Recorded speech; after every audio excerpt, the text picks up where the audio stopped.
Cauchy Euler formula derivation. Consider the Cauchy Euler equation a t squared y double prime plus b t y prime plus cy equal to f of t, where f of t is continuous everywhere. This equation is a linear, non-homogeneous equation in second order.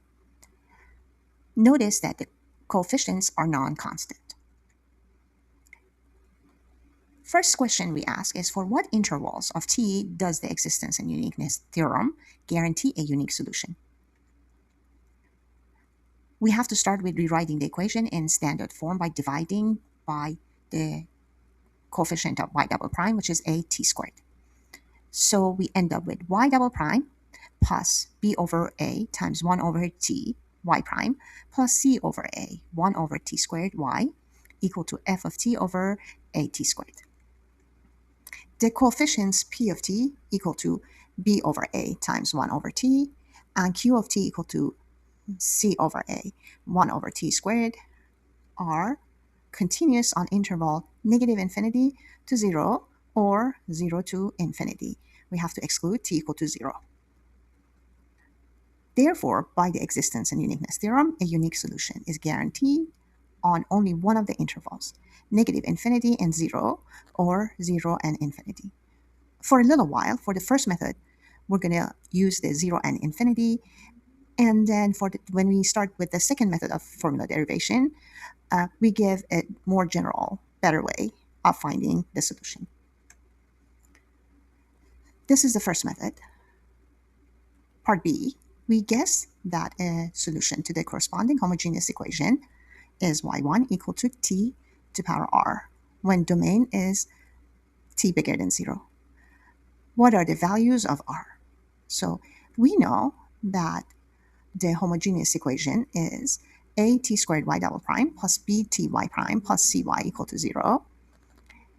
We have one solution. We take the first derivative and second derivative of that one solution, and we plug it into that equation. First derivative y1 prime is equal to r t to power r minus 1. y1 double prime is r times r minus 1 times t to power r minus 2. Substitute into the left-hand side of the differential equation. It gives you a t squared r times r minus 1 t to power r minus 2 plus b times t times r times t to power r minus 1 plus c t to power r. Notice that each term t is multiplied to power r. So you can factor out t to the r, and what you end up with is a times r minus 1 plus br plus c equal to 0. T to the power r is never 0 because that's not the domain. We obtain the equation a times r minus 1 plus br plus c equal to 0. Now, by distributing ar into r minus 1 and then regrouping, we get ar squared plus b minus a times r plus c is equal to 0. The values of r are obtained by solving the quadratic equation, which renders r equal to negative quantity b minus a, parentheses closed, plus minus square root of quantity b minus a to power 2 minus 4ac, the square root closed, over 2a. Now question is, under what conditions are the fundamental solutions to the homogeneous equation equal to y1 equal to t to power r1 and y2 equal to t to power r2? For this set to be fundamental solutions, r1 and r2 should be distinct. So if the characteristic equations, the equation that we just found has two distinct real roots, r1 and r2, then y1 equal to t to power r1 and y2 equal to t to power r2 are fundamental solutions. This happens when the quantity b minus a to power 2 minus 4ac, which is the expression under the square root, is bigger than 0. Next, we ask, what if there is only one solution of the form y equal to t to the r? How can you find the other fundamental solution? This happens when the characteristic equation has a repeated root r, then y1 equal to t to power r, and the second fundamental solution is given by reduction of order. formula for reduction of order in this case is y2 equal to y1, which is t to the power r, times the integral e to the power minus b over at dt over y1 to the power 2, which makes it t to the power 2r dt. Cleaning things up, the integral inside is going to be minus b ln of t over a dt. Using some algebra, e and ln of t are going to simplify together, and we end up inside the integral t to the power minus b over a minus 2r, outside the integral t to the power r.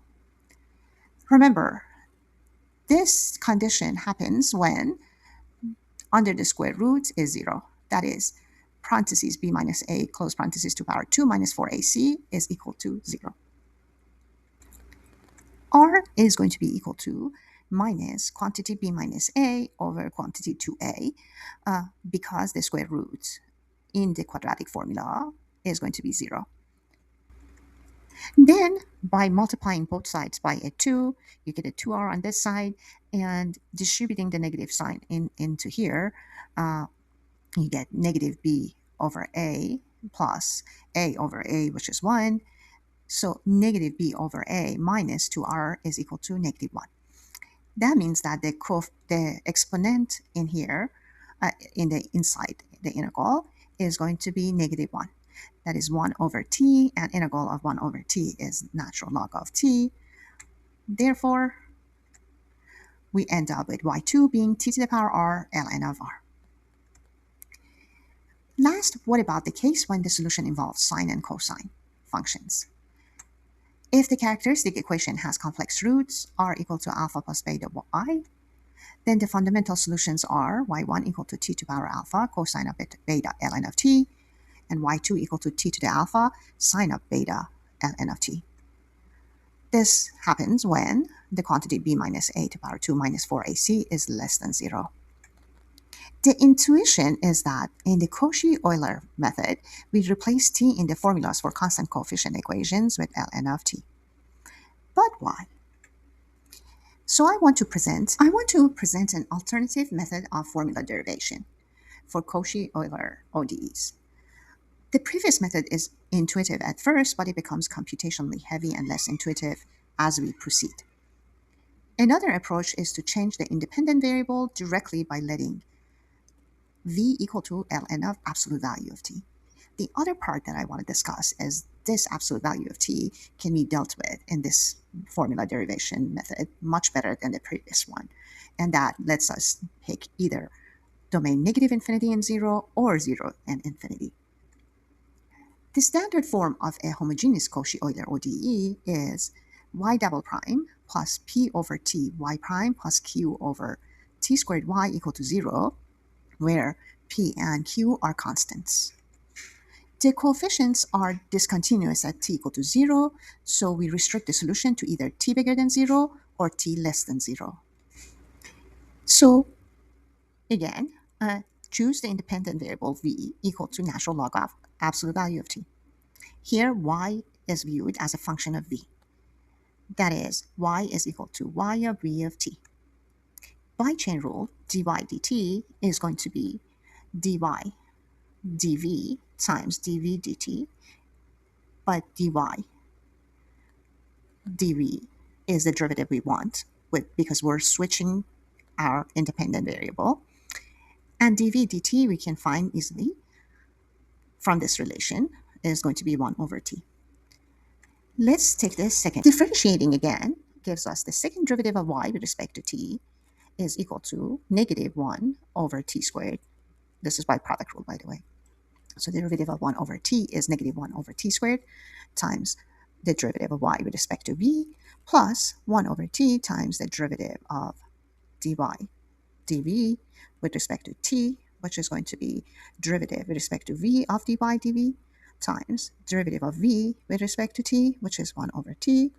Clean this up and you get 1 over t squared times quantity, the second derivative of y with respect to v, minus first derivative of y with respect to v.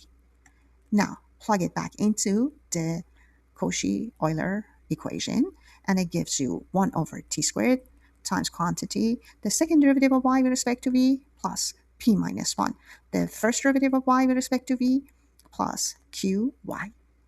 Quantity, parentheses closed, equal to 0. And this is a homogeneous linear equation with constant coefficients. You can find a solution for y, but they are going to be in terms of v. This is going to be just a method of the constant coefficient linear homogeneous equations. And then you have to replace v by the value natural log of absolute value of t. Again, this could be on the domain 0 to infinity or negative infinity to 0 because of that absolute value. And in